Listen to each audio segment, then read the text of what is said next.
them were an amount of money over the highest offer. One was from our, Did they mess around with the tax proration? No, they didn't do that part, but I had two where it was X dollars over the highest offer, Right. up to a maximum. Oh, like acceleration clause? Is Heinz joining us? Was that with our company? One was, but one was John, who was here when Matt was talking about it. He did not use Yeah, acceleration? he did, He and did. so did my realty agent. Okay, so it's getting one more prominent, that acceleration clause. No, what I just said that to Skyler last night too. Can I get you something? You know when acceleration clause is used on you, who was the agent that used that? Well, I don't know. Brandon, Wynn, and Chris Albright. Chris Albright, they tell, they're the ones that had the listing. They're the ones that told me about it. I never did ask if it was their buyer. I know I don't think it was their buyer because they said they went to their manager to see if it was even legal. But that was out illegal. So that's something that they can entertain legally. We like it. We like it. Yeah. So that's why I don't think it was them, but I lost out on two of their, one of them was from that, another one was from another, and they just had multiple offers on it. And I remember Chris called me up, he's like, well, Brandon talked to you last time, he offered, he lost. He goes, I'm not calling him again and tell him he lost his offer. That's on you. He said, yeah, Chris had to call me. I get it though. I'm talking about you right now. Win some, lose I'm some. talking about you. Oh, great. Uh-oh. You got something with a soul? All right. Well, here we go. We're going to get started. Anybody who's joining us online, thanks for joining. We're going to go over real estate negotiation tactics and things like that. This is probably like a part one of a series here, because negotiations happen in everyday life. And we always think about negotiations as real estate agents between buyers and sellers, but that's not the only negotiation we do, right? Yes, I mean, we negotiate on listings and marketing plan, we negotiate with buyers, we negotiate with our brokers, and we negotiate all types of things. We negotiate things in our personal life, right? As a builder, we negotiate what's things you'll throw into the house, things you won't. So, moving on to the slide. Here are some tips and tactics. I'm going to tell you, I read 2 books, and we did a lot of online research, and I'm kind of pulling everything in. The 2 books that I read were How to Win and Influence People, which has been around forever, right? Dale Carnegie. And then the other one is called The Third Alternative, which goes over how one side, of course, has one perspective, another side has the other perspective. How do you collaborate together to come up with a third alternative in a win-win situation where no one compromises, everybody wins, okay? And we'll discuss that a little bit. It's radical thinking, it's next level thinking, but we'll discuss that in a little bit. The other party always speaks first. You will find that most inexperienced negotiators want to find a midpoint. Don't we always see that? Hey, let's split the difference. Yes. How many times do we do that, right? You're at 180, I'm at 200. How's 190 sound? It's very easy to do that. And a lot of people want to. It's just human nature to want to give as much as you take, or take as much as you give, right? Or even not want to give as much as you're taking. So it's human nature to do that. The other party begins negotiating first. You will have the ability to find the midpoint of the negotiation. That's why you want them to speak first, okay? So come on, it's now. We're just getting started. I'm sorry. You're fine.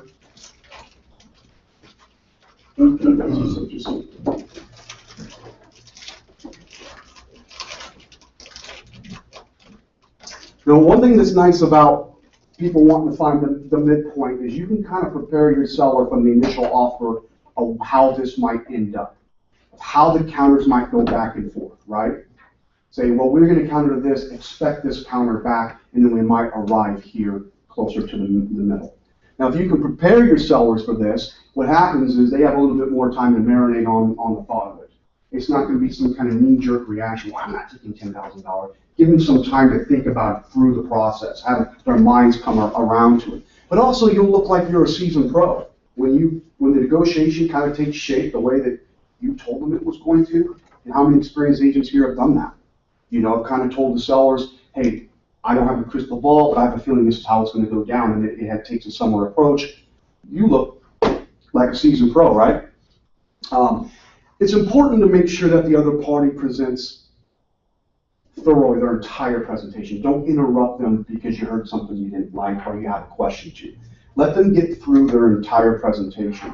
And the reason is twofold. Is one, they may answer your question as they go through the presentation, right? So take notes in your questions. And two, don't interrupt their train of thought because they could be in the middle of giving you information that could be valuable in how you proceed with the negotiations. If you interrupt their train of thought, they may never get to that point or forget about it or just gloss over, and you missed out on some information that could have been crucial. So the key here is just to sit back and listen, right? Let them get through their entire presentation before you give any kind of verbal or nonverbal response, okay? Let's go to the next slide. Ask questions, then stop talking and listen. We all get excited when we make a deal, right? We all get excited offers coming in or we're writing an offer. There's that excitement. We've probably all been guilty of over-talking, right? I want you to try to change your mindset. Don't over-talk, over-listen, okay? Let the other agent do all the over-talking.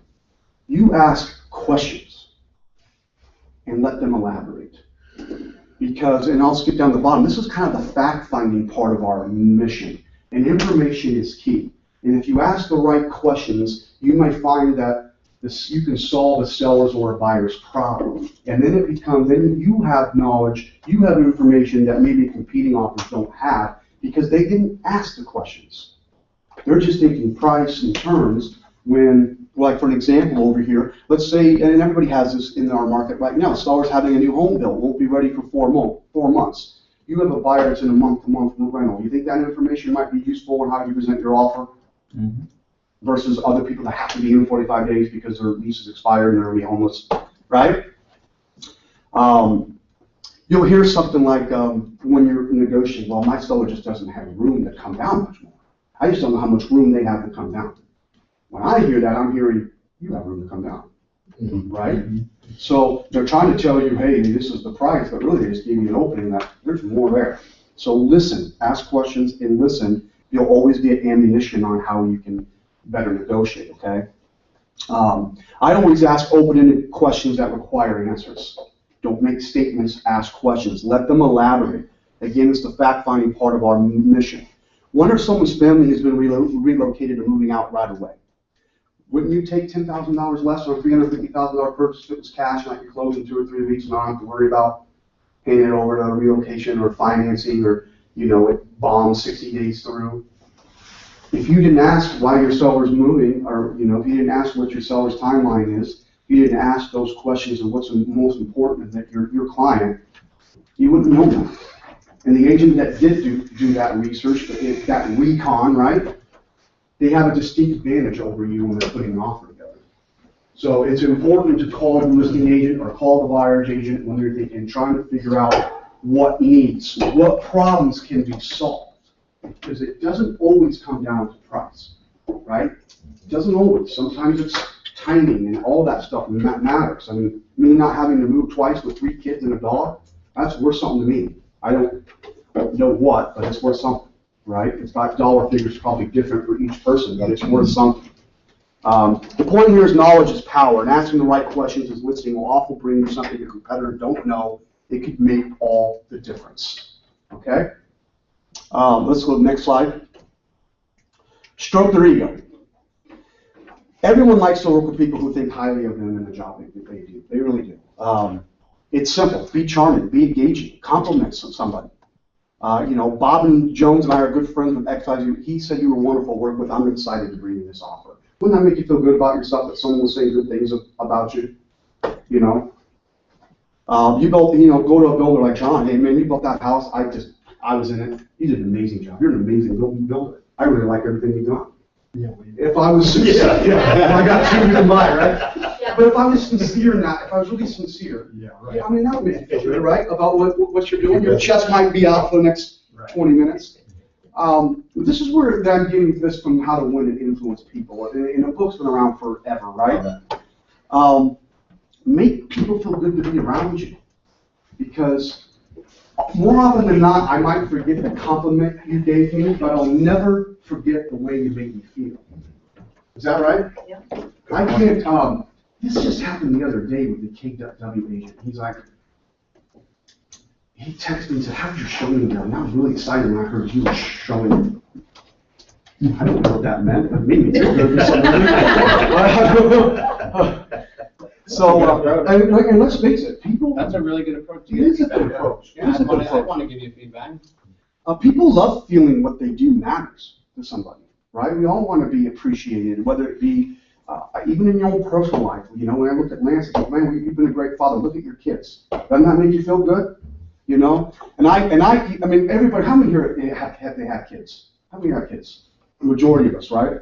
Has someone ever walked up to you and said, your son or daughter spent the night and just said, wow, you know, I just can't believe how polite Josh was when he stayed the night, you know? And everywhere you go. Yeah, that's what I heard. Yeah, like people looking at Donald. Which one's mine, right? What, are you drunk? You know? But then they say, God, I wish you could spend time with my son. I mean, how anybody compliments your kid? Oh, It's like, you know, you're so flattered. But the key here is flattery smells a lot like bullshit. Smells a lot like BS. So be sincere in your compliment. Don't force something out that you don't believe in, right? Be sincere in your compliments. It's not that hard to do when you feel a certain way about somebody and how they're doing something. Okay? All right. This one was surprising to me in the research I did because, and me and Lance talked about this too. Friction is okay in a negotiation, and this just happened with me. It was crazy. Buddy of mine moving in from Chicago that grew up here with me, and he bought a home in Waukee, right? 339. It was heads and shoulders above anything else we saw. And I'm like, Pete, man, this thing's gonna get 5 offers on it by the end of the day. You better do something on it. Sure enough, he did. Wrote a full price offer with closing costs. Got it accepted. There was no friction. What do you think he thought? He asked me. He's like, very cheap. He's like, no one else. We paid too much. Now he paid $339 for it. We got an appraisal for $350, so that kind of solved that. Yeah. But yeah.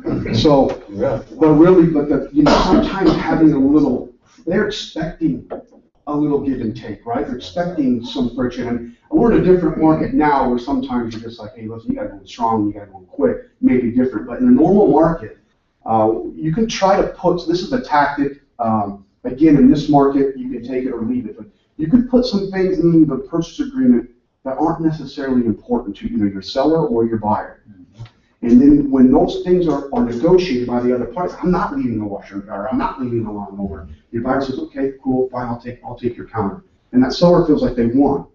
Or that buyer feels like, you know, okay, well, he's giving me a home warranty. Or, you know, he's throwing in the washer and dryer and the home warranty.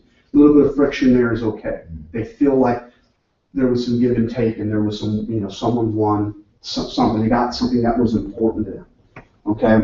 This is also in that fact-finding mission, finding out what's truly important to your buyer or seller is key, right? What's truly important to them. So put things in your offer that aren't crucial to your party that you can take out of the agreement easily. Washer, dryer, pool table, closing costs, warranty.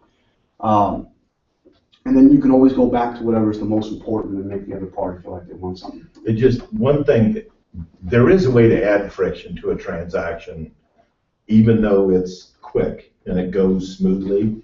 In talking to the agent, and when you go back to your people and you got presented and, you know, the agent's like, yeah, it's going to work, and comes back, yep, they're going to take that, everything's good. You can always go back and say, listen, I had a long conversation with that agent. I told them that you were firm on where you were at, that you really weren't going to move, and that this was an offer that you really thought ought to buy the house, that kind of thing. So you can add that little bit in there when you go back to them, so they don't think, you know, you pick the phone up and goes, hey, they'll do this, and they went, okay, cool. You know, you can put a little something in there. What you're saying is negotiate law. Let your clients know that you're negotiating for them. One of the biggest complaints that sellers and buyers both have is my agent just put the deal together and made it easy. You know, it's just let's just meet in the middle. Let's just meet in the middle. Anybody can do that. So the biggest complaint is, you know, that you didn't negotiate hard enough for them. So show your value, okay? Because anybody can meet in the middle. Anybody can meet in the middle, but show your value by showing that you negotiate for them. Right, and I agree 100% with that. I also would add on to that to say that, you know, you can have a listing and it can sell in 3 hours to three days, and you can get more than 5,000 than anything else that's ever sold in that development for that plan, and your seller will always think one thing, right? Yep. We priced it too low. Yeah, price it higher. I mean, forget the fact that you just blew up the market, you might not even appraise. You know what I mean? You sold it too low. The same thing with my buyer, he expected friction, it wasn't there, and now you start thinking, did I get a good deal? I get a good deal? Well, yeah, you got a great deal, Pete. Let's just turn around and sell it for $350 right now. The biggest thing that we've been doing is separating ourselves from other agents, and we do it all the time, and sellers want this. Sellers want to see a sold sign in their front yard because they want their home, someone wants their home, right? Because we have pride in our home. So, I've been guilty of this, sold this house in 2 days. Look at me. We've been trying to flip it and go, we sold this house at the highest price. Be different than the other agents out there. Mm-hmm. Yeah, because remember, we'll say this every training sources, so because we hit different agents, but remember, think of the message you're sending when you say, I don't have any listings, I sold this in 2 days. Like, if I wasn't a real estate agent and I'm seeing your post, I'm saying, I'm thinking, do I need you? Do I need you if things are selling that fast? Right. Do I need you if there's no inventory in the market? Yeah. Think about the message you're sending out to Facebook world and stuff. Yeah. Because not everybody's a real estate agent, not everybody's on board paying you 6-7%. So, but this negotiation tool is one of those things you can put in your back pocket that makes you a better asset to your people. Because I guarantee you, most of your sellers and buyers feel like they're better negotiators than you. They do. They do. So prove them wrong. You got to study up on this and you got to practice and see what works, what doesn't. But friction is okay. I was a little surprised with that because we love the easy deal, right? We love when everything just falls in place. But adding a little friction in it is kind of meeting their expectations. I've always heard a good negotiation is where neither one feels they won. And so if you can find that where they're okay with it, they can swallow it, but nobody's feeling like they won. But it's still a win-win situation, meaning that, the seller's accepting the price, but maybe they have to move sooner than they wanted or accommodate a date. So, I mean, it's one of those, the friction could be found there. I mean, there are times where representing a seller will get an offer and the seller just wants to accept it. And I'll say, listen, we have to counter on something. Even if it's just cutting the inspection period in half, because if we don't, what's going to happen is they're going to go through inspection and then they're going to tear you up because they think it was too easy. Right. And you're going to get the task list of things. Yeah. And so, it's a trust thing because they'll say, well, if we counter, can't they walk away? Yes, but it's kind of a mute. It's not, it can be done in a way that it's not going to make the transaction fall apart. We're just shortening down the inspection period. So then they're just like, what do you mean? We made a full price offer. How are you countering? Well, it's just the inspection period. We're going to cut it down. And what I've noticed is when I started doing that and creating a little bit of friction, the inspection got a lot easier. Yeah. I love that. Thank you for sharing. Let's go to number 5. Find the win-win. Now this is really taken from that Find the Third Alternative, and I recommend you guys read this book. I mean, it'll get you thinking about things in a whole different way. What book is that? It's called Finding the Third Alternative. And without, it's a 500-page book, I don't want to go in, you can't obviously explain the whole thing to you, but the essence of it is this. One party has a perspective, the other party has a perspective. If you put them together, it paints the full picture. The problem is each party thinks they have the full picture, but they don't. They only have their own disposition. They only have their own position. You as a negotiator, you as a mediator, to truly create a win-win, you have to try to find a third alternative. And how you find the third alternative is, let's say Lance and I are negotiating on something and we're at an impasse. We're truly at an impasse. And I go to Lance and I say, hey Lance, why don't we get together for lunch? What do you think, maybe there's a way, a scenario we haven't thought of yet that you and I can brainstorm and just nothing off limits, no criticism, no ideas too far out of bounds. Would you be interested in maybe finding a scenario that we haven't thought of yet that would make both of our parties feel great about this transaction? Well, we've already kind of hashed over it. Yeah, I know, I don't know what it is either, Lance, but maybe if we work together and just brainstorm, we'll find a third alternative to this, something they haven't thought of. And finding the third alternative is a win-win because neither party's compromising on what they truly want. Yep. That's the thing. To truly find it, and that's tough to do, but kind of give you guys an idea of the rabbit hole this book goes down. It's a think tank. You can get with 3 people, 4 people, 5 people. I mean, this guy that wrote this book has brought nations together doing this. And what you do is you suspend your criticism. You suspend all those things for the sake of brainstorming, for the sake of ideas, because you never know what crazy asinine idea will lead you, get you into a synergy down that rabbit hole that finds a solution. For instance, they were trying to find a way to make tires last longer. They got all these scientists together and they started this think tank where they say, hey, listen, no criticism, nothing. Every idea is on the table. This guy says, concrete tires, rubber roads. How crazy is that, right? You think, well, that ain't gonna work. But that's the idea, the first idea that led them to getting used tires mixed up into asphalt, which brought the highway noise down by like 50%. It started with the guy saying, let's make our tires out of concrete and our roads out of rubber. Isn't that crazy? That idea didn't work, but it's that kind of synergy out of idea sharing where everything's on the table, nothing's off limits. It's that kind of synergy that leads you down that path that gets you to the movement. Okay? And that can be used with agents. That can be used with agents when you're on the phone, a conference call. It can be used if you approach it that way.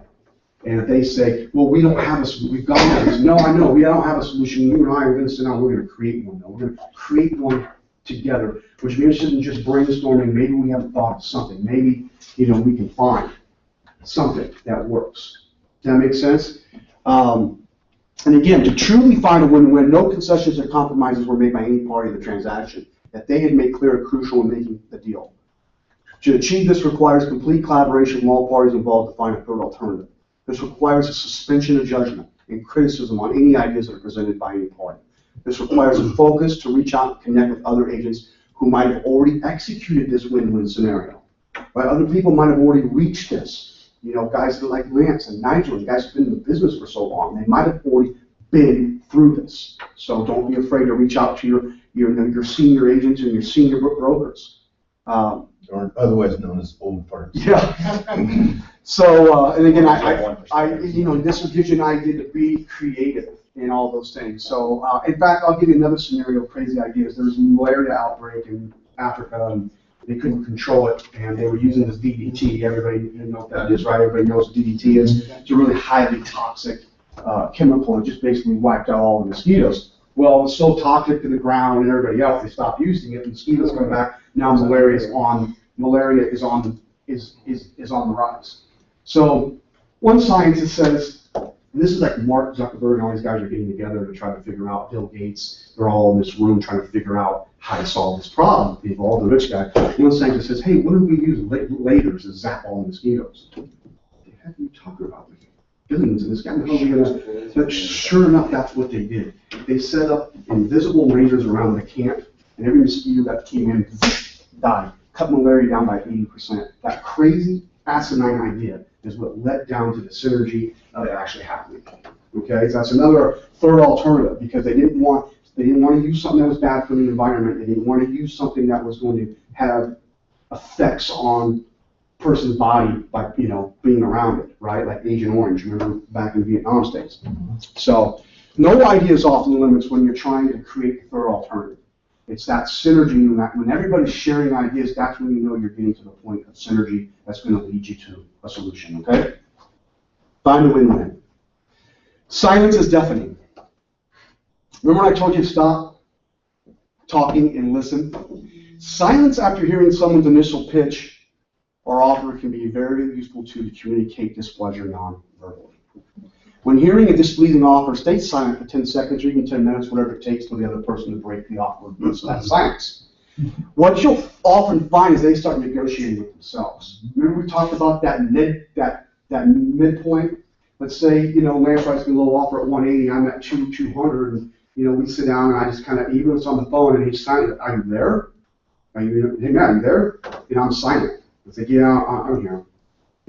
He can hear the displeasure in my voice. He's a seasoned agent, he wouldn't do this, but he might start negotiating with himself. Like, what? Hey, listen, it's just a starting point. My people want to work with you. They love this house. I mean, I can, don't be afraid to count. See what he's doing? So instead of me finding the midpoint at 190 in my mind, I'm going to hit the midpoint at 195 because I can get him up to 190. I haven't counted him yet, but he's already told me enough information that I know his buyers are up from 180. Now I can start my midpoint from there. So other agents will give you more information than if you call the FSBO. It's crazy. Oh, yeah. I mean, some of them you almost. That's what I'm saying. Let them over talk. Up. Let them. You all over. I can get them over talking. You do that. Experienced negotiators do this all the time. Not to come down on price. You know, and this happens, you know, you're sitting at a table with somebody or even at a garage sale, someone's up and says, well, I'll give you this for it. And you're just like, well, I'll give you that. And they give you another offer.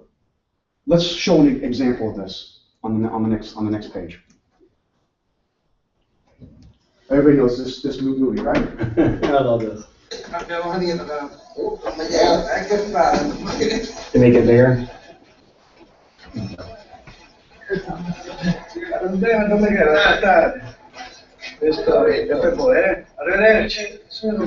Sorry, subtitles, but if you want me to translate for you, I will. Non è che dobbiamo dire, signor Comune. Merece che sia giunta ragione a Palatos. Una pure esattamente. Has anybody not seen this movie? Go through Fred Reagan, Godfather 2. Oh my God, John, stop it. I'm not saying. Ragazzi. È nata famiglia.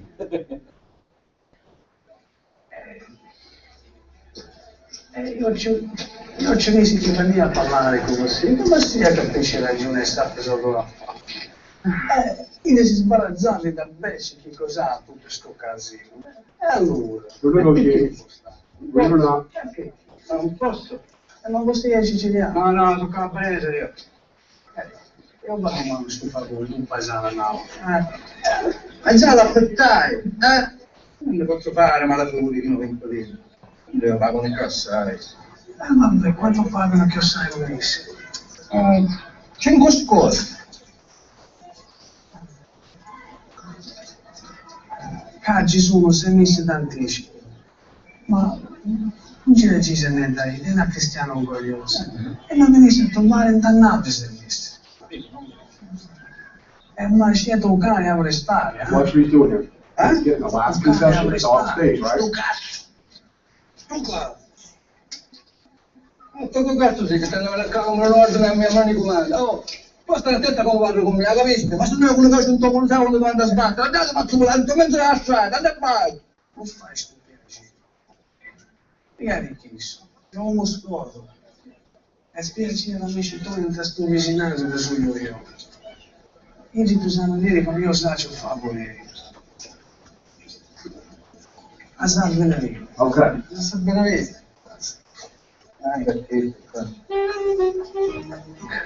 Now watch. He goes around the neighborhood and asks about this guy, and he comes back. Let's see how he goes. Now, granted, not everybody's negotiating with somebody you fear for your life with, but still, this kind of goes into how that silence can work for you. Okay. I love how the landlord, he comes in, he's not so proud anymore. He's not, that's his chest is out. He's kind of like, you know.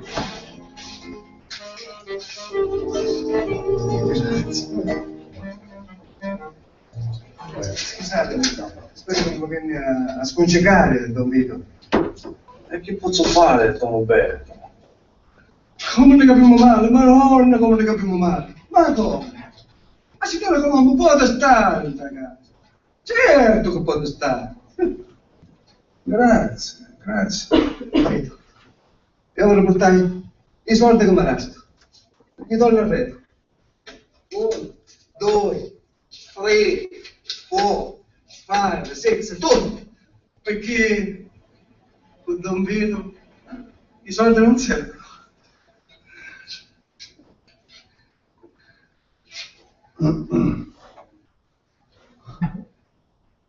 Lo potete aspettare? A volte si può evitare da povera vedova, ma molto pagato. The rent stays like before. Silence. Look, he starts negotiating with himself already. Anzi, ce l'avevo. Lower $5. 5 scuse ce l'avevo. Still silent.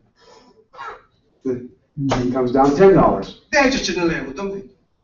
10. Now there's an agreement. Grazie, grazie. Ci posso offrire qualche cosa?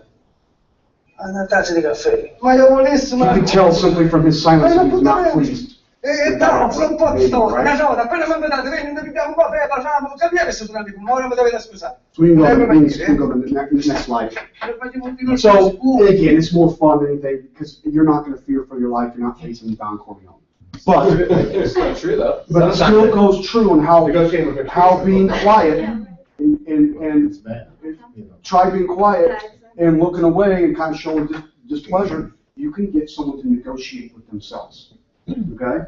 All right? Sometimes, and it's tougher to do because when we first came up in the world, we always sat down in front of the seller and presented the offer. Remember that? When was the last time you sat down in front of the seller and presented your offer? All right? So, get the last concession. Now, the reason why I interrupted the film to say this is because everybody is a victim of what's called nibbling. A buyer comes in, they get an agreement set, they have a few things they want, and it never stops, right? They want this, they want that, they want this, they want that, and they just want all these, and it never stops to the point they've eaten your seller to death, right? And I think builders experience this the most. And John, you can speak to this. Hey, John, can you throw a screen door in for me? Sure. John's a nice guy. Well, it's only going to cost $400. Well, John, I need a lift on the third car garage now, right? You know, well, I want a backsplash. They can nibble you to death, right? So you start out trying to be nice, and that's okay to give up one or two things, but at some point in time, you better draw the line in this negotiation, or they will come at you to death. One thing I've done to draw the line without feeling like you're drawing the line is I'll give them 3 different counter offers, the best one being the one I want them to take. Gotcha. Well, You know what I'm that's, saying? So that all of a All sudden. simultaneous? Yeah, I'll just do an email, says, okay, we have 3 scenarios, these are my counter offers, choose one. The one that is the best deal for them financially, I make that the one I want them to take anyways, and I make the other 2 really bad. gotcha. And then it kind of draws a line and says, you know what, I'm drawing the line, but it doesn't feel like you're drawing the line. Right. Because then now they're choosing their Options. options. Well, and Instead of picking the one you want. Stephanie Bowen has been a victim of this recently. We kind of, man, this is so weird. We're just studying up on this and here. Thanks for coming. Thanks for sharing, John. See it. And these buyers just kept asking concession. And here's the thing. That's the buyer that'll walk away. That's a buyer where you give them 100% of everything, at the end of the day, they'll walk away. That's the type of person they are, that nibble. So what this book is trying to teach you to do is that you always get the last concession. You want my lawnmower? Fine, I'll give you $2,500 instead of $3,000 for closing costs. You know, you want a new refrigerator? What else we have? Our buyer wants $5,000 to change it to a spec home. Okay, just as long as you understand that that's going to take me 60 days longer for your closing. Well, we got to be out of our apartment by then. Those changes are going to take me 30 days longer to order and put them in, 60 days longer, right? And it's also going to require, $1,000 extra earnest money, non-refundable. Say you have $1,000 earnest money and they want a new electrical panel. But they want it in prior to closing. That's fine. You got to give me another $1,000 in non-refundable earnest money. So you know what I'm doing? Every time you ask me for something, I'm getting something in return. What you're trying to buyer, then it's going to be tit for tat. So you better decide what you really want, because every time you want something, you're going to have to give up something. Does that make sense? Mm-hmm. So, and again, it's one of the strategies called nibbling, and you will get that buyer to realize after about the second or third time that if I want something, I better be prepared to give up something, or how bad do I really want it? Okay? I've had luck with, on listings, not in this market, but Yeah. if somebody shoots you a super crazy lowball offer, rather than even just countering at full price, I'll just tell them, hey, we really appreciate your offer. Thanks for working with us, but at this time we're good. Let us know if you're still interested. And then immediately, 10 minutes later, okay, well, that 170 is 185 now. Yeah. I've counted. It's the silence. I didn't know I was Don Vito, but I'm going to go by that now. The lowball above list. What's that? I counted the lowball a couple of years ago above list price. How'd that work out? The other agent coughed and spluttering and said, "You're kidding me, right? It was only listed for 180. You're countering me 185." I said, "Yeah, it was listed at 180. You offered me 155." Well, that was a genuine offer. I said, "This is a genuine counter. You offended my seller. We hope to offend your buyer." They bought a house. I love it. And then he says it in English accent, so everything's Well, the reason I did the... I want to be an ass. They bought the house for 5,000 on the list. So they, okay. Oh, so they did What do sell you it? guys, what do you guys think of that? I love it. Because the other agent like said, it? you can't do that. It's listed. We can do anything we want in that house, Absolutely, just yeah. like you can in your offers. Right. And my seller was offended, and I said, "Can I play with this a little bit rather than just reject it?" I love that. Yeah, sure. I love When it. Hey, in the seller's market, What do you guys think of me on that? And the home inspection, nothing required. What do you guys think of that? You guys like that? Sure. It was fun. I mean, we'd lost the deal with them pretty much anyway, so it's like, okay, whatever. Yeah, and the reason I like to do the I didn't no like the agent response either. on a low one. What's that? I didn't like the other agent either, that helped. You don't like anybody. The reason I like to do the no response on a low one is I try to explain to my sellers, I'm like, look, don't get offended. It's just business. You can't take this personal. Because I had a different scenario where I was with the buyer and his uncle's neighbor, some crap was a realtor, and it was like, oh, you got to lowball people. That's what you got to do. House was listed at 200. And I always, when I'm writing an offer, I ask them what they're willing to pay. So I know. I was like, I'm not going to tell them that, but I want to know where you're willing to go. And he's willing to pay like 195, 197 for the house. But he wanted to offer him 165 with $3,000 in closing costs on a 200. And I was like, that's not going to work. You're going to make him mad. I don't care. That's what I want. I really don't want to. We settled on it. He's going to do it. So he writes that offer. Seller gets super offended. We'll only counter him at full price. He comes up from 165 all the way up to 180. Seller still counters at full price. Seller's mad. And like I said, he's willing to pay 195, 197. House sold for 187. He bought a different house down the street. The seller got so offended, they cost themselves $10,000 by being offended. That's where I was going with that, with like Nigel's thing. I don't know, like that, that book, I mean, I'm listening to that book, How to Win Friends and Influence People. And I don't think, according to that book, if someone starts on a low ball and they're offended, they offended the side, then you offend them back, then emotion's in there. And it's always personal, no matter whose business it is. It's always personal, especially when you're talking about someone's house. I always use a phrase saying, listen, this American way to try to sell something is high as you can and buy something as low as you can. Don't get offended because someone's here and you're here. Right. We're going to get together or we're not. It's your job to keep the emotion out of it. Right. But I think that Nigel's way truly shows your agency relationship with your client, because they felt protected when you told them what you were doing. I mean, it was a no deal. It wasn't going to come Right. together. And the sellers are like, I'm not going to sell it to them for a full list. I'm like, okay, how about if we throw back more than full list to them? They were laughing. I'm like, can you leave it with me? I'm like, yeah, sure. Yeah. That's where you go. That's a perfect example. I think that's great. Is that? I trust Not it. every scenario is going to fit that. Second offer I ever wrote, Mary Hanson. Love From Mary. Southside Health on Crescent. Love Mary. And again, this is back when you went in front of the seller. Now, I'm 19 years old. I walk into this house. A buddy of mine is making the offer. It is low. It's like, he's asking 120, I think we're at 90. I didn't know any better. Mary goes, come over, present this to my seller. He knew exactly. I love Mary Hanson. That's awesome. So I presented it to my seller. What you're presenting to the seller, he did kick me out of his house. Literally kick me out of his house. That is awesome. So be careful, those lowball offers, they're not worth it sometimes. Go to the next one. Get the last concession. Don't allow your seller to be nibbled to death. Can we say one thing on this Death offer? by 1,000 bites. This worked for me the other day because I had a situation to where my buyer was coming in lowball. The house was listed at 285, 280, and my people wanted to come in at 225. Yeah. So I go to the seller's agent and I say, Barb McMurray. I said, Barb, can you help me out? Barb's been doing this 30 years. I need your help. That came from Nigel years ago. Help. I need help. Help me. And so she's like, she puts together some numbers. Lo and behold, her market showed 335, or excuse me, it was 335. So my people were at 325. Her market showed 335 up to 385. Okay? Her market showed that. So now I'm within the range. Now I'm not so offensive, right? Because even her market showed it. So we wrote the offer at 330. Because her market, we're at the low end of your market, Barb.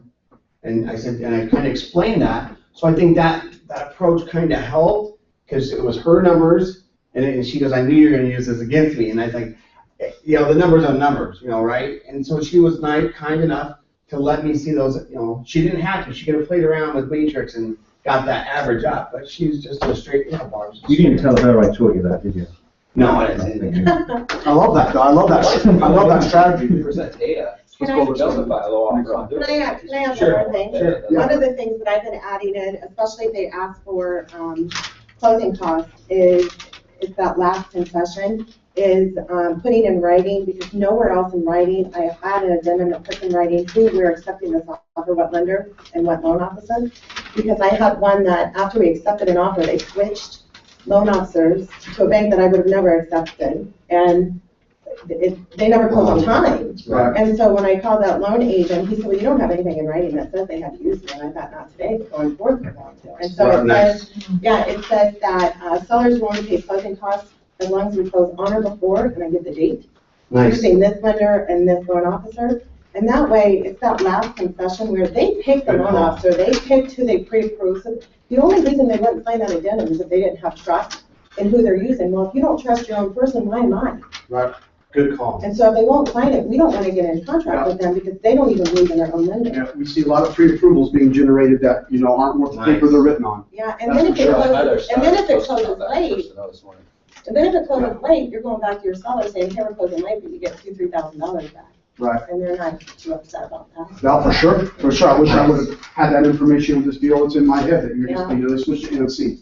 Well, NC, has NC ever closed on time? Oh, my God. Well, ours did, right? I mean, 60 days late's on time. Yeah, right. There you go. And when you're getting a Did you have a joke about that? when you're getting a multiple offer situation, that weighs in. Who they use as a lender weighs in on when you're guiding your client on who to accept and who not to accept. So explain that again, you're writing a separate addendum. Write an addendum, it's at the end, after we've got price and everything. Okay. Hey, listen, we're gonna do this. Because still the buyer has 5 days to choose their lender, so you can still manipulate. Okay. And we're accepting it as long as they close on or before this date. All of that was provided by them. And so all we're doing is holding your feet to the fire. And what I'm having though is that some of the agents who, well, we don't know, we have a contingent offer and it may not close on time. And it's like, it's not my fault that you got your person into a contract that may not close on time. I'm trying to prevent that from my clients. Right. Do you stick with the exact closing day, or do you give like a couple days? On or about. Exact. Yeah, on that one, on the addendum. No, on the addendum, it's on that. And then after the contract's over, I reach out to who they say they're using as a lender to say, hey, you better read that addendum.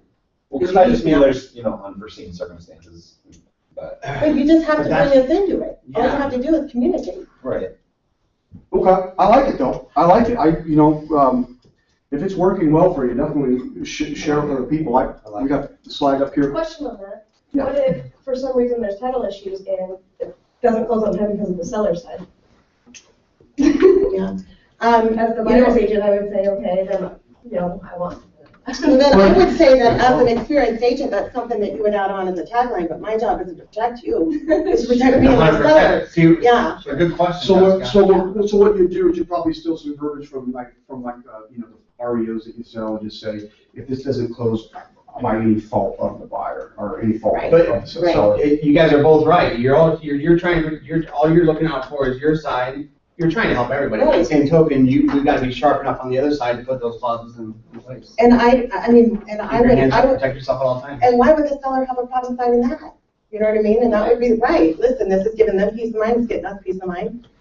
You don't know of any title issues, then it shouldn't be a problem. Lance, I've got a question for Lance. Does that come under practicing law without a license? Which part? The part of writing that addendum out stating that if this doesn't happen by this date, then this is the consequence? No, it can be added to an agreement. It wouldn't be added to any of mine, but, there's a reason that all of the purchase agreements for virtually every company say on or about, because there is a variable built into real estate that we just don't have control over. And the attorneys that I've talked to said that variable can get up to about 2 weeks. That's kind of the on or about is 2 about weeks? 2 weeks. I was told 2 days. No, I've heard the same thing from 2 lawyers, weeks. from Lance. Yeah, that variable can go up to about 2 weeks in the on or about. We always have to be careful about putting things in and fine tuning the purchase agreement so tight, because without fail, it'll come back and backfire on you. You just have to be careful, because I'm protecting my buyer, protecting my buyer, protecting my buyer. Next thing you know, you're like, oh crap. Because something happened in the normal course of business, and now your buyer's at risk because you were protecting them so much. Right. And I have a few thoughts on that. I'm going to try to get through these slides. I have some thoughts on that with some issues that we're having in our market, because things have changed with closing times and things like that. The next 5 years, just do your research. We live in an age now where finding out who your seller is or who who the buyer is that's making the offer on the property is fairly easy. I learned this from one of my own clients. He was like, hey, do you know this guy's this and this and this, and he's moving here, and No, how the heck do you know? I just Google them. Google, Facebook, No. it's crazy. So, what if you find something that, on Google that they just got married and they're joining families? You can kind of do a little recon. And, and there's nothing wrong with this, trying to figure out who you're dealing with, right? You might find something very helpful. Again, coming back to that problem solving thing. If you could get information is powerful. On the other side of that, you may be research too. So make sure that research finds you in a good light, right? Make sure someone that looks up Patrice Noble finds everything that you want them to find about you. Not the stuff you get back in your early 20s, all that stuff. So, so make sure what you're saying on social media is always positive, okay? There's blogs and stuff you can get into if you want to rant about something, but no one wants to hear about our problems, okay? Yeah, there's way too much of that going on. Yeah, so, and if you can be funny on your social media, do that too. Information and knowledge is king. I think you've heard that from me in this presentation a few times. But this seems to be the common denominator in every profession that separates the haves and the have-nots, is knowledge and information, okay? And you want to know how people, well, how did Nat know about the land? How did this guy know this land? Because they go to those boring city and planning and zoning meetings. They sit through those damn things. You want to stab yourself in the neck with a pencil. But they have information you don't have. And that's why they jump on land that you didn't know about. Or they knew about this project or that project coming up that's 10 years down the road and they made investments around that. Information is king. Do your research. Number 9. Unbundle the negotiable items. Believe it or not, we know what's negotiable in a contract, but most of your clients don't. They don't know that certain things are negotiable, like tax probation and those things, right? I mean, I bet you 80% of our agents don't know that's negotiable. That's just the way it's always been done. But as Nigel has helpfully provided, that can be negotiated. That can be a useful tool in multiple offer situations. Hey, we don't require tax probation by the seller. You just saved my client $3,500. Is your offer better? And you didn't have to go up in price? Your buyer's still paying the closing, or still paying the taxes anyway. This is just, So, anyway, and they're still going to prorate their share when they sell it. So, think about that. But I've kind of listed, and I put this together fairly quickly, this part of it, so if I'm missing something, let me know. Taxes, closing, possession, inspection items, inspection time plus items, termite, home warranty, possession, appliances, financing, earnest money, price, appraisal, all of those things are negotiable items. Okay? What I mean by appraisal is the time that you have allowed to do it. Okay? I want to say, I just want to put this in here because I know we're in a really hot market, but honesty and integrity are essential. It has to come first and foremost when you're negotiating. Because you'll always lose in the end if you're not bargaining in good faith. You always will. You're not going to be worth the time or the effort. There's too much at stake.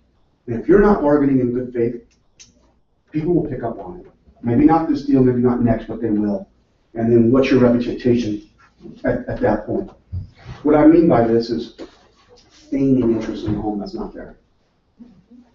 Right? I call Chris up and say, Chris, man, we just went through your house. We love it.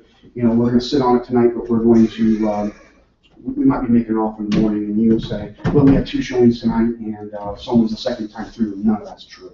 You're trying to give me urgency. I know what you're trying to do, but you're lying. You're not bargaining in good faith. Now you're forcing my people to make a decision that they're not be comfortable with. And if I find out that you're not being bargaining, who are you to me as far as your word and your integrity? Right? Concepts, we want to set the standard. I don't care what everybody else does. We only care about what we do and the flag that we're flying and how that shines, right? Everybody else can worry about themselves. We've always set the standard. And I can go without taking too much time how certain scenarios where things were in vogue and we took a hard stance that we're not going to do that because we didn't believe it was more, whether it was legal or not. We made a stance as a company. And I just want to, each one of you are responsible to make sure we maintain that, okay? All right.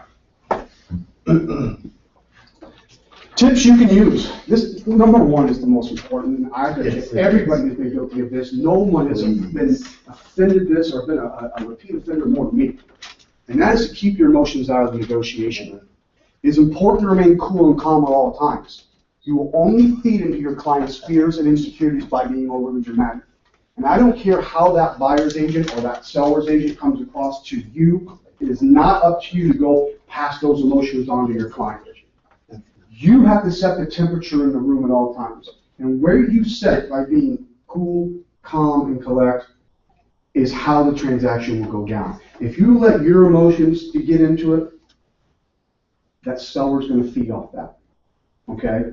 There's nothing worse than being overly dramatic and having drama in it. There's already too much at stake to let your emotions get the better of you.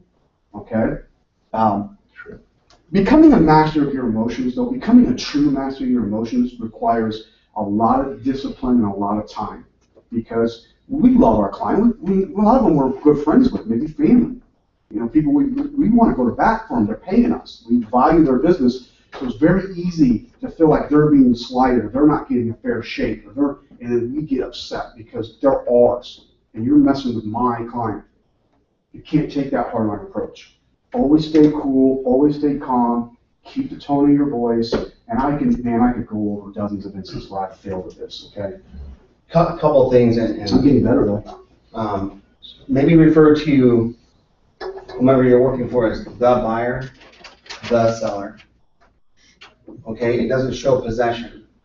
Okay, everyone's my client, the buyer, the seller. You stay even keel. You keep your head level, like Matt's saying.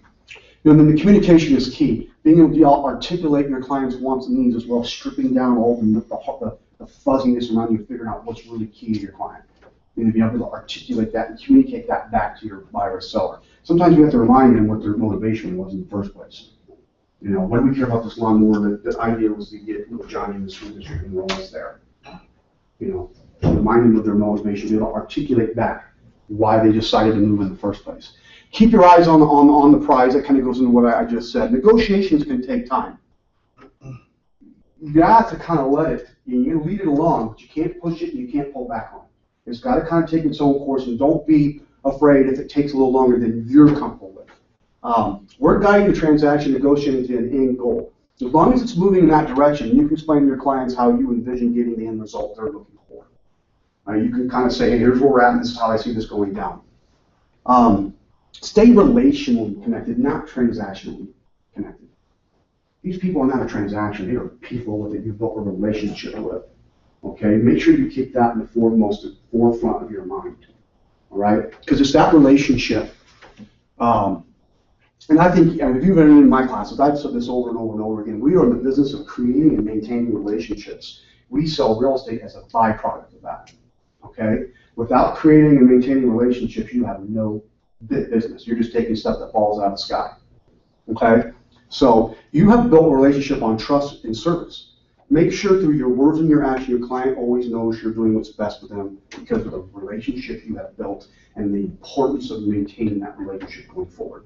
I think that's extra important right now when people are paying crazy prices just to win an offer. Yeah, I agree. We often forget this, trying to attain our own personal goals.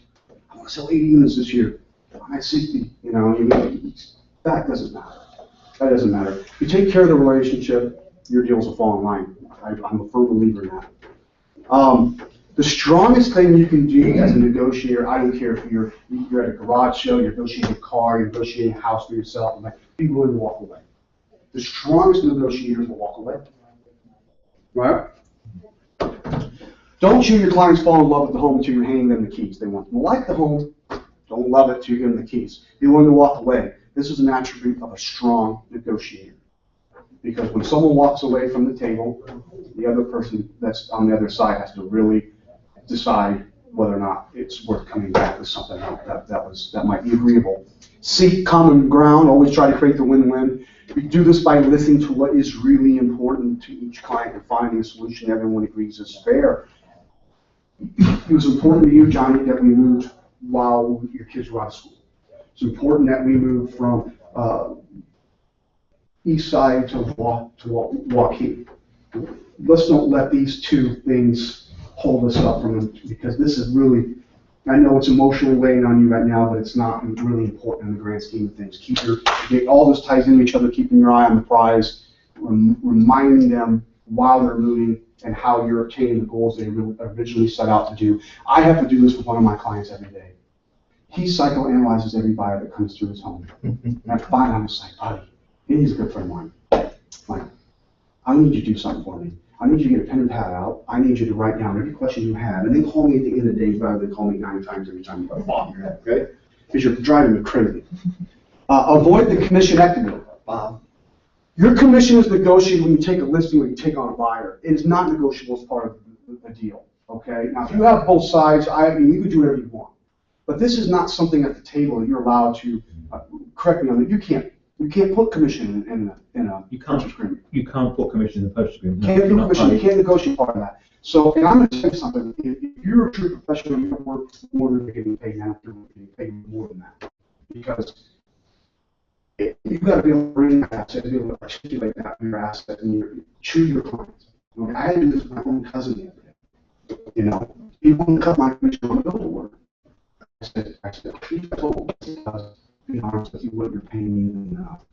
So this is a 5-month process. I don't even want to, if you want to cut my commission, I'll just step out.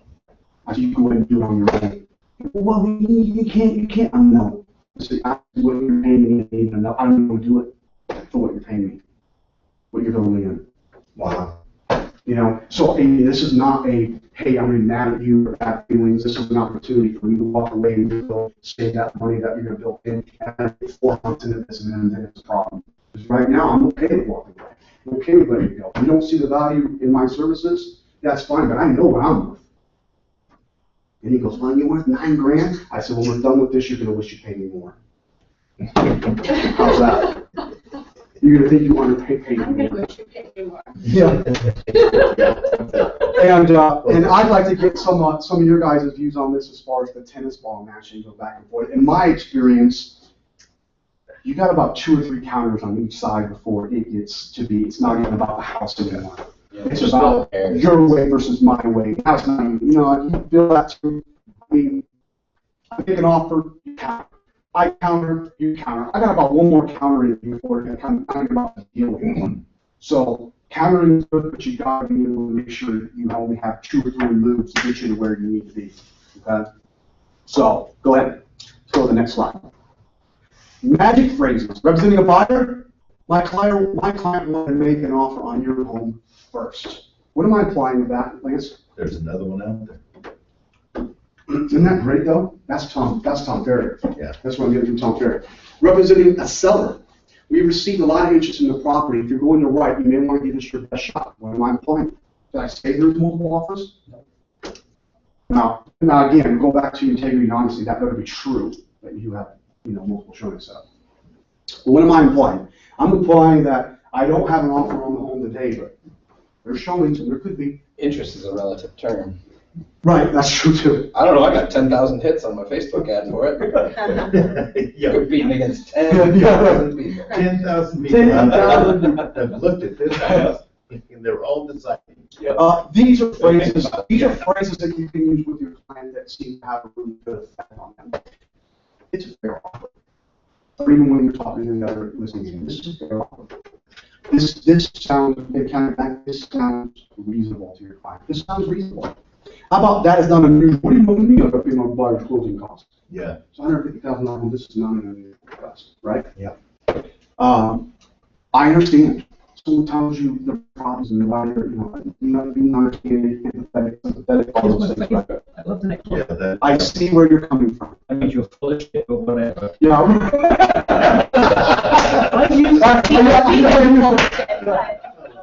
Also known as a euphemism. Also known as a euphemism. If I ever say to you, I see where you're coming from, that means I totally disagree with you. You're not. Yeah. I like that. So when someone tells you something, sometimes you have to transcribe it in a way where, like, oh, you told me this, but I want to make sure I'm hearing this. What you're telling me is, if I don't stay home by the end of August, we're not moving because the kids have to register for the school.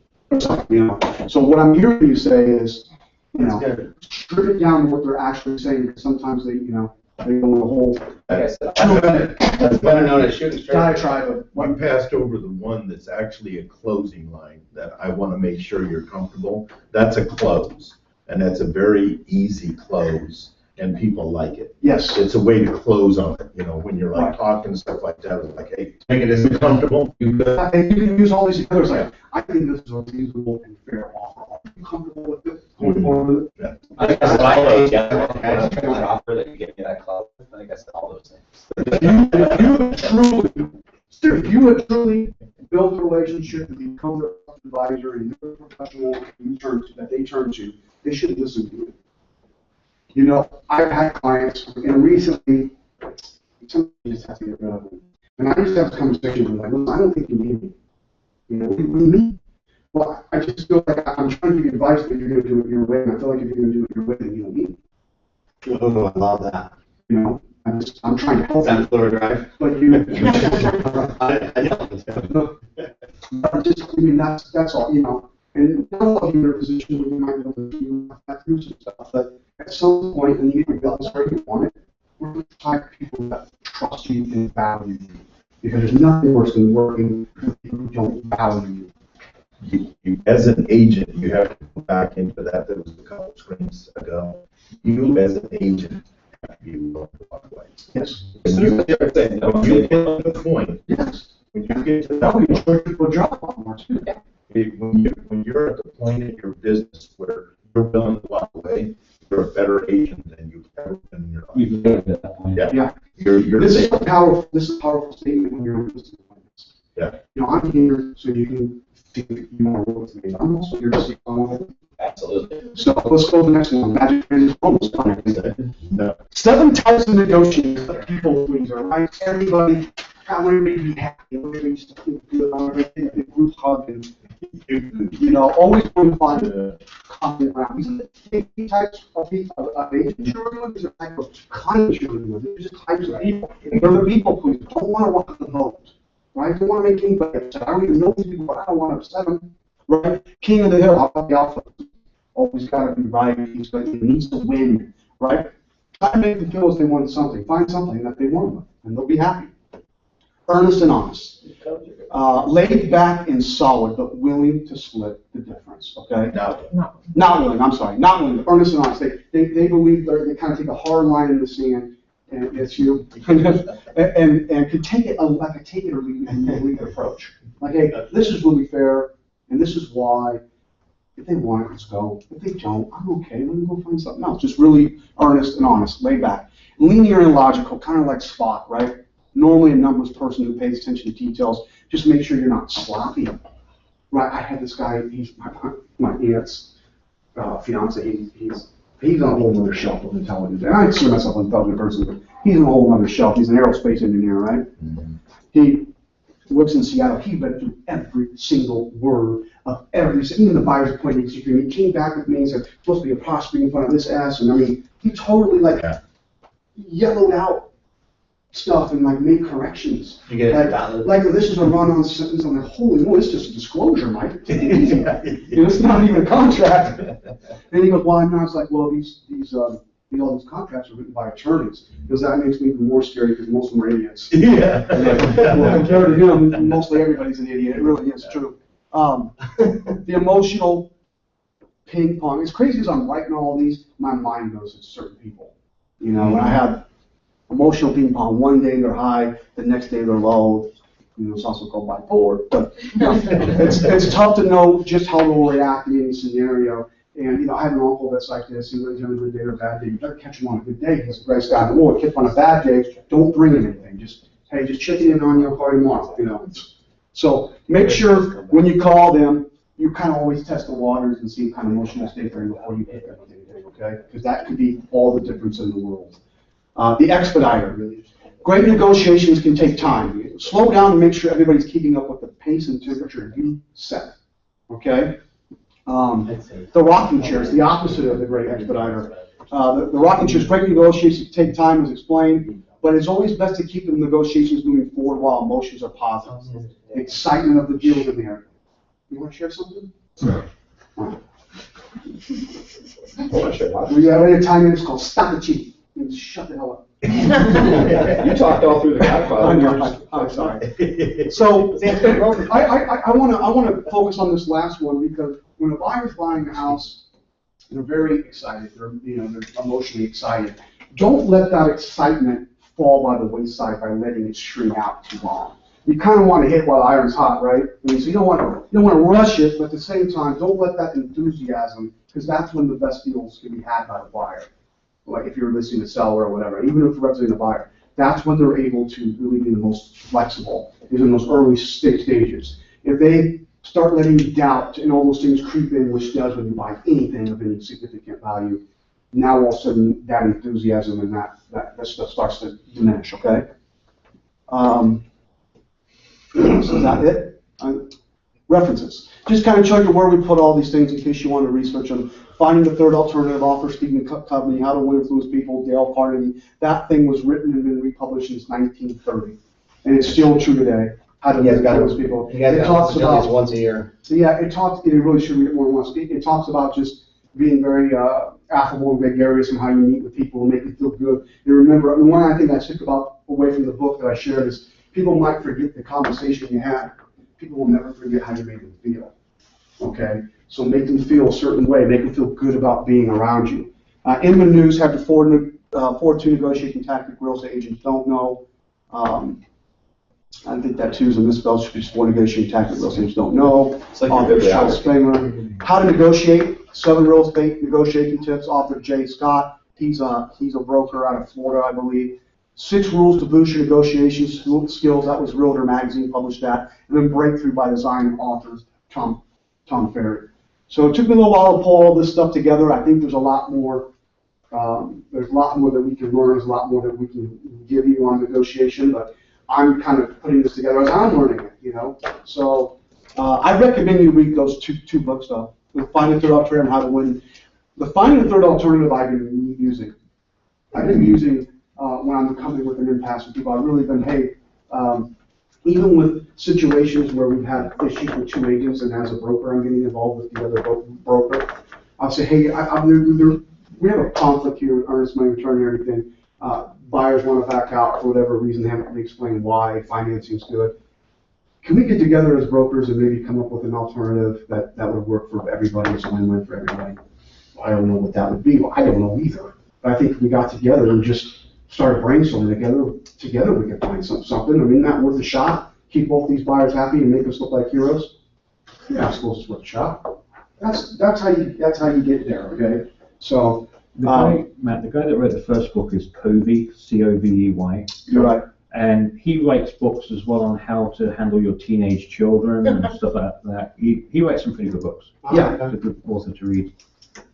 So, yeah, you're right. The Finding the Third Alternative, How to Win and Friend Influence People, all great books on it would go well with what you're doing as a profession. Okay. And it's all about bringing people together. It's all about being better at relationships and how how to win a room. We want to win a room.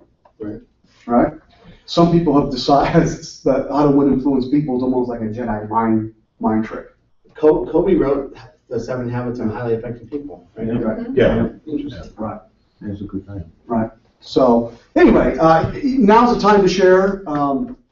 We certainly don't have the answers to everything. We're all constantly learning. But I have one that's related to negotiation, not exactly to what you talked about, but something that we talked about previously on that acceleration clause. I had it burn me yesterday, actually, because I had clients willing to pay, let's just use $100,000 for an easy price. So the house listed at $92,000. My people are willing to pay $100 for it, but they wanted an extra like 20 days to close from like your standard. We did an acceleration clause up to $8,000 over list price. That extra $1,000 wasn't enough for the seller, so they took a lower offer. we need the extra $1,000. I'm lost. The extra $1,000 for the extra time.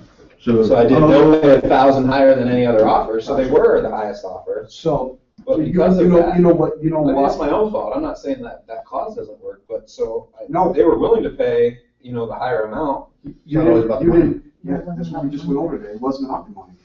They had a problem that you could have solved if you had the information, but for some reason you didn't get the information. It wasn't relayed to you. Well, what I'm saying is I think that the house price sold for like $5,000 less than what they were willing to offer. But because they were only going $1,000 higher than the next offer, they were only $1,000 higher. So in retrospect, they should have just offered what they were willing to pay. They got caught up on like $5,000 saying, well, why would we overpay if we're automatically $1,000 higher? Well, yeah. But they would have been happy if they paid up to their full amount. I would have, I think the lesson we learned from that is, when you write the offer, call the listing agent and find out what's important to the seller outside price. Where are they moving? What's their timeline? What's their, and if they say, well, they have to be out by a certain date, and then you went over that, maybe $1,000 wasn't enough, but $3,000 would have been enough for them to stay. Or maybe you didn't have to pay more if you just could have accommodated the closing date. I think you had. I did do that. And he said, but if you offer way over list price, obviously they can be negotiable, because they had a date they'd prefer to be out, but they were able to buy without selling. So he said if you have a strong offer, it shouldn't matter. Could you go with 2 offers and say, hey, listen, we'll pay this if we can close, and I'll close when you're They selling couldn't lots? close sooner, so it didn't matter. It didn't matter. Okay, but could you do that? But if you close on our timeline. What I'm saying, if they would have just offered that, so what I learned as an agent, I'm not saying that the clause doesn't work, but what I learned as an agent is they wanted something other than just paying more than other people. So in the future, I would advise, forget the acceleration clause, let's just offer what you're willing to pay. Yeah. Because you're asking for something else. Yeah, if you were able to identify that date was one of the issues, then negotiate towards that. Right. The acceleration clause just wasn't a good option at that Because point. he told me they took a lower offer for over, and the thing that really gets me is I want to see who sold it. There's 20 days. Yeah. Okay, 20 days. I mean, Jason, also, if yours was 3,000 over the next best offer, they might have took yours because Right. that 3,000 was worth the inconvenience of the closing date. right. Want to say bye? Yes, anybody who joined us on live, thank you. Hope you learned something. Bye-bye. Yeah, so